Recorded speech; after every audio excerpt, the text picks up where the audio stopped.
Hello everyone. In this video, we are going to discuss the next constraint, that is the check constraint. So what is the meaning of check? So basically check specify constraint, that is we are supposed to check some values.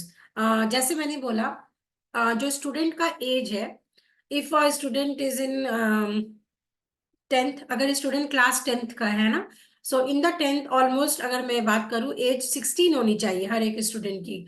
मतलब जब आप board का registration करते हो तो आपकी ये इतनी एज तो होनी चाहिए। तो इट मीन्स व्हाट कि जो 10th क्लास का रजिस्ट्रेशन होगा तो मैं एक कंस्टेंट यहाँ पे डालूंगी कि जो एज के वैल्यू है it should be greater then और इक्वल्स टू 16। तो ये इस तरीके का जब अगर आपको डिसीजन मेकिंग स्टेटमेंट लेना है, what I am telling, decision making statement, कि अगर उस स्टूडेंट का एज 16 हो या 16 से ज्यादा हो तो आपको वो वैल्यू इंसर्ट करनी है, अदरवाइज उस वैल्यू को इग्नोर करना है ना। तो इस टाइप का अगर आपको कोई डिसीजन लेना है या कंडीशन इनफोर्स करना है अपने रिलेशनल टेबल में, then we have the constraint that is the check constraint. तो पहले हम ये चेक कर लेते हैं कि कैसे आप इसको ऐड करोगे अपने टेबल में। Okay, now see, create table student, roll number which should be integer, not null, roll number होना चाहिए। और चेक में मैंने क्या डाला, इस तरीके से कंडीशन डाला, check roll number greater than 1000।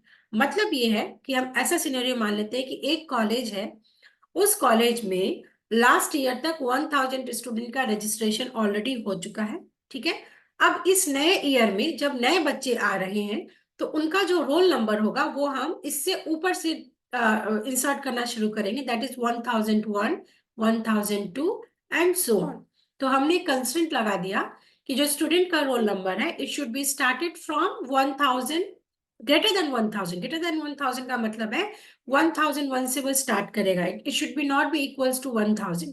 तो इसीलिए यहाँ पे ये लिखा है the constant is used for specifying range of values for a particular column of a table. When this constraint is being set on the column, it ensures that the specified column must have the value falling in the specified range। कि आप एक ऐसा range of value यहाँ पे set कर रहे हैं किसी एक पर्टिकुलर कॉलम पे, जिसमें ये बताएगा कि वो जो वैल्यू है उसके विद इन, उस रेंज के विद इन में वो वैल्यू इंसर्ट होगा।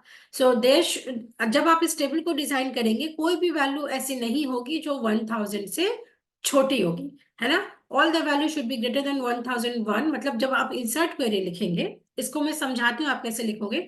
जब आप एसक्यूएल पे क्वेरी रन करेंगे, आप इंसर्ट में एक काम करना, रोल नंबर पे वैल्यू दे देना 1000 से कम, 1 2 3 4 इस तरीके से डालिएगा। तो वो आपको एक एरर मैसेज देगा कि the value is can not be inserted because of this constraint. तो इस तरीके से आपको कंस्ट्रेंट को समझना है, उसके करस्पॉन्डिंग क्या एसक्यूएल क्वेरी होगी वो आपको लिखना आना चाहिए, और प्रैक्टिकली आपको इसको इंप्लीमेंट करके भी चेक करना है। So it is clearly written कि roll number field must have the value which should be greater than 1000। तो ये तो इसका मीनिंग है, और इसको आप एसक्यूएल में कैसे ऐड करेंगे, so this is the syntax to add this particular constraint. So now in this video what we have discussed, so we have started with the constraint, we have gone through not null, unique, default and check constraint। तो इन सबको आपको theory भी आना चाहिए, इसका syntax भी आना चाहिए, और प्रैक्टिकली आप MySQL पे इसको रन करके भी देखें। ठीक है, मैंने ऑलरेडी बताया है कि MySQL के प्लेलिस्ट में इसको मैंने एग्जीक्यूट करके दिखाया है, आप उसको चेक कर सकते हैं। In the next upcoming video, we are going to discuss what is primary key and what is foreign key। तो हम पूरा कोर्स बहुत ही बेसिक लेवल से स्टार्ट किए हैं। तो अगर आप DBMS सीखना चाहते हैं, so you are supposed to watch all the videos in the series।